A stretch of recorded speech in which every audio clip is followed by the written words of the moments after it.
దీనికి ఎవరన్నా ఇలాంటి వాటికి నా ఫీలింగ్ ఏం చెప్పాలి, నాకు ఈ భావన ఏముందంటే లోపల నేను సరైన వ్యక్తిని కాదు వీటికి రావడానికి. అంటే ఒక మఠాధిపతుల్ని వీళ్ళని అంటే ఏదైనా మాట్లాడాలి, నాకేం మాట్లాడాలి నాకు తెలియట్లేదు. కానీ ఒక సగటు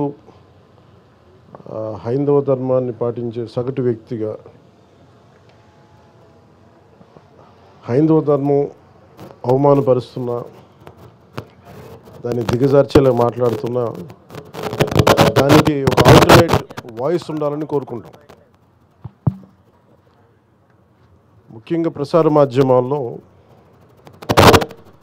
హైందవ ధర్మాన్ని, హిందూ ధర్మాన్ని, లేదంటే సనాతన ధర్మాన్ని, దానికి పేరు ఏదైనా పెట్టుకోండి,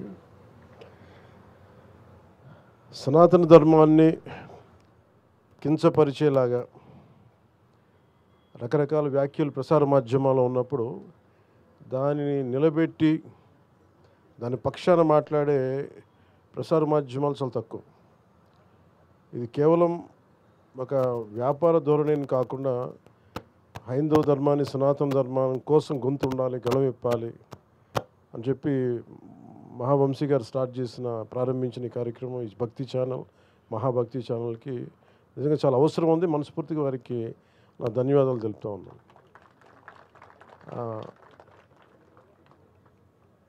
మనం మహాభక్తి అంటే నేను వారికి చెప్పదలుచుకుంది ఏంటంటే, ఈ ప్రోగ్రాం ద్వారా ఎప్పుడు మన హిస్టరీ, ఎప్పుడు కూడా మన చరిత్ర స్కూల్లో మనందరం నేర్చుకుంది కానీ ఇప్పటికీ నేర్పుతుంది కానీ మన ధర్మం తాలూకు లేదంటే మన చరిత్ర తాలూకు గొప్పతనం ఎవరు చెప్పరు.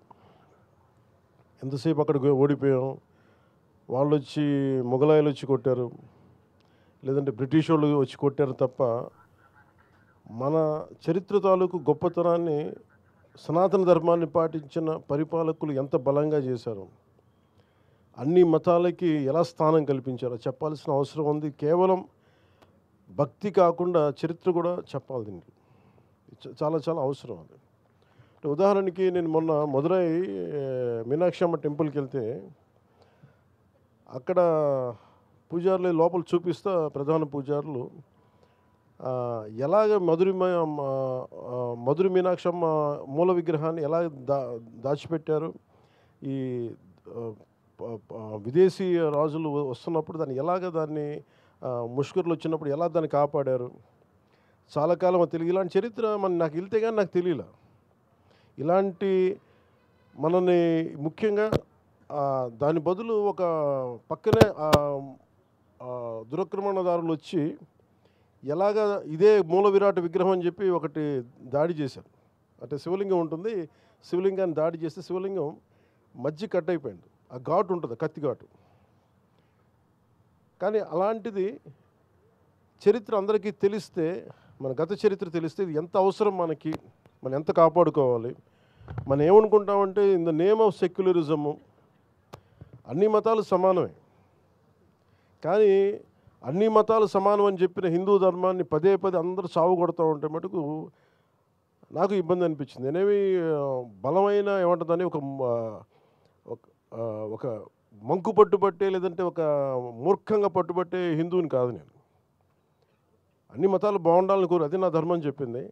కానీ అలాంటి నా ధర్మం మీద పదే పదే దాడి చేస్తున్నప్పుడు దీనివల్ల ఓట్లు వస్తాయా, ఓట్లు పోతాయా నాకు తెలియదు. ఇవన్నీ ఏ దేవుడైతే ఉనికినిచ్చాడో, ఏ పరమాత్మ అయితే మనకి స్థానం ఇచ్చాడో ఆయన్ని కాపాడుకోలేనప్పుడు ఎన్ని పదవులు వచ్చినా నిష్ప్రయోజనం. పైగా ఇంకోటి పొలిటికల్గా కూడా మనం ఎంతసేపు మిగతా మతాల మీద దాడి జరుగుతున్నప్పుడేమో మనం వెనకేసుకొస్తాం, హిందూ ధర్మం మీద దాడి జరుగుతున్నప్పుడు ఒకళ్ళు మాట్లాడరు, ఎందుకంటే ఓట్లు పోతాయని.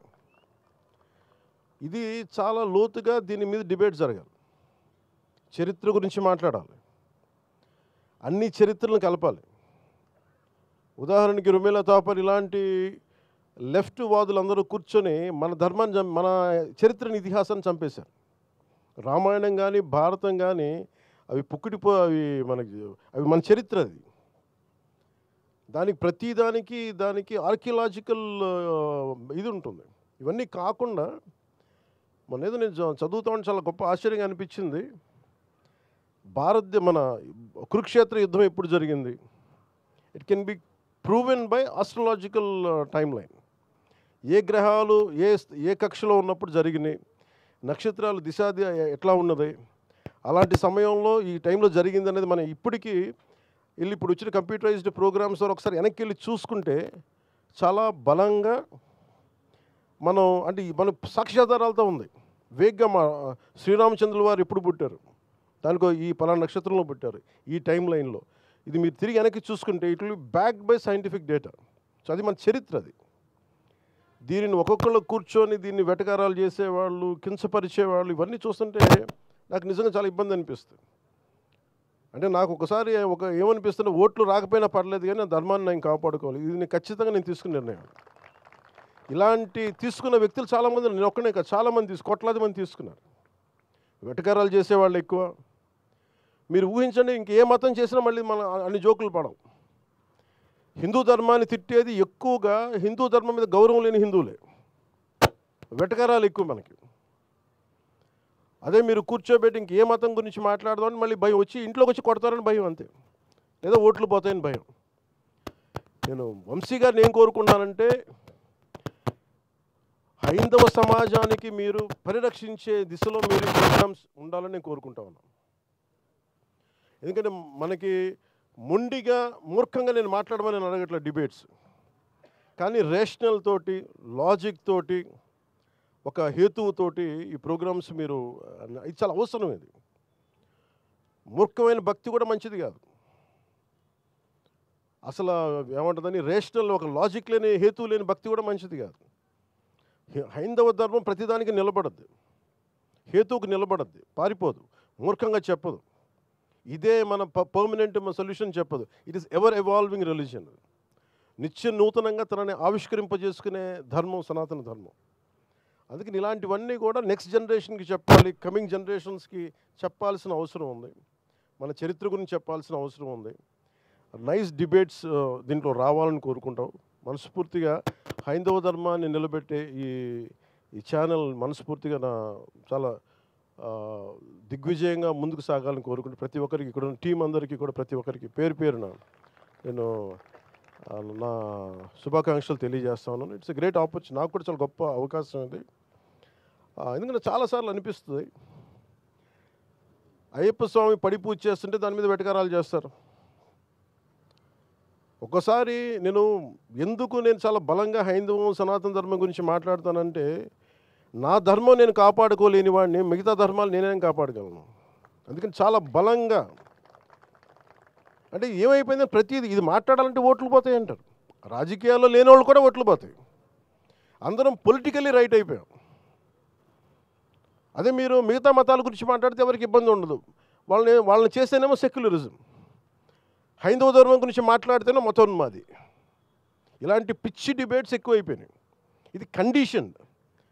200 ఏళ్ళుగా బ్రిటిష్ మెకాలే దగ్గర నుంచి మనల్ని కండిషన్ చేసి రుమీలా తాపర్ లాంటి హిస్టారియన్స్ వక్రీకరించి ఇవన్నీ చెప్పి మనల్ని కండిషన్ చేశారు. అలాగే మనకి కూర్చోబెట్టి ఉత్తరానికి, ఉత్తర భారతానికి మనకి సంబంధం లేదన్నట్టుగా, దక్షిణాది వేరు ఉత్తరాది వేరు అని చెప్పి పిచ్చి ఐడియాలజీ కానీ, ఇవన్నీ మనం కౌంటర్ చేయాల్సి ఉంది. Arguments through rational arguments, through proper logical arguments తోటి, బలమైన సాక్ష్యాధారాలతోటి. చాలామంది ఎక్స్పర్ట్స్ ఉన్నారు. అలాంటి గొప్ప వ్యక్తులందరికీ మీరు ఒక ప్లాట్ఫామ్ కావాలి. అది మనకి ఆంధ్ర రాష్ట్రం చాలామంది ఉన్నారు. ఇది మన ఆంధ్రలో కాదు, తెలంగాణ తెలుగు ప్రజలు ఎక్కడున్నా దీన్ని అందరూ చూసే ఛానల్ అవ్వాలని మనస్ఫూర్తిగా కోరుకుంటూ, ఈ సందర్భంలో మహావంశీ గారికి చాలా టఫ్ జాబ్. ఒక ఛానల్ని తీసుకురావడం అంటే కొంతమందికి ఎంప్లాయ్మెంట్ ఇవ్వడం, చాలా బాధ్యత తీసుకుంటాం. ఆల్రెడీ ఒక ఛానల్ చేశారు, ఒక ఎంటర్టైన్మెంట్, ఒక న్యూస్ ఛానల్ ఉంది, ఒక ఎంటర్టైన్మెంట్ ఛానల్, దానికి భక్తి ఛానల్ కూడా ప్రారంభించడం అంటే చాలా కష్టసాధ్యమైంది. ఆయన నాయకత్వంలో, ఆయన లీడర్షిప్లో ఇది మరింత ఉన్నతిని సాధించాలని కోరుకుంటూ, ప్రతి ఒక్కరికి పేరు పేరున ఇక్కడికి వచ్చిన మీ అందరికీ ధన్యవాదాలు తెలుపుకుంటూ, ముఖ్యంగా ఇక్కడున్న చిన్న పాపలందరికీ మీరు క్షమించాలి. మీరు సరిగ్గా మాట్లాడలేకపోతే మీరందరూ పైకి రండి ఒకసారి.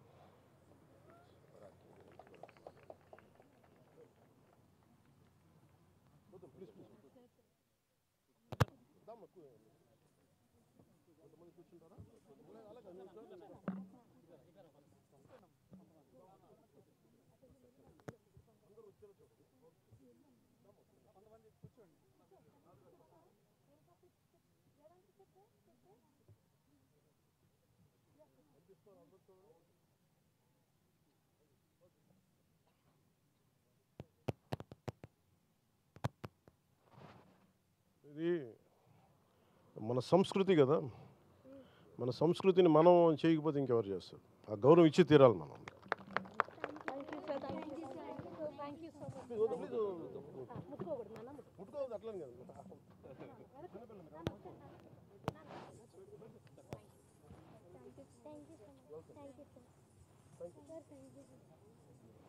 Thank you sir.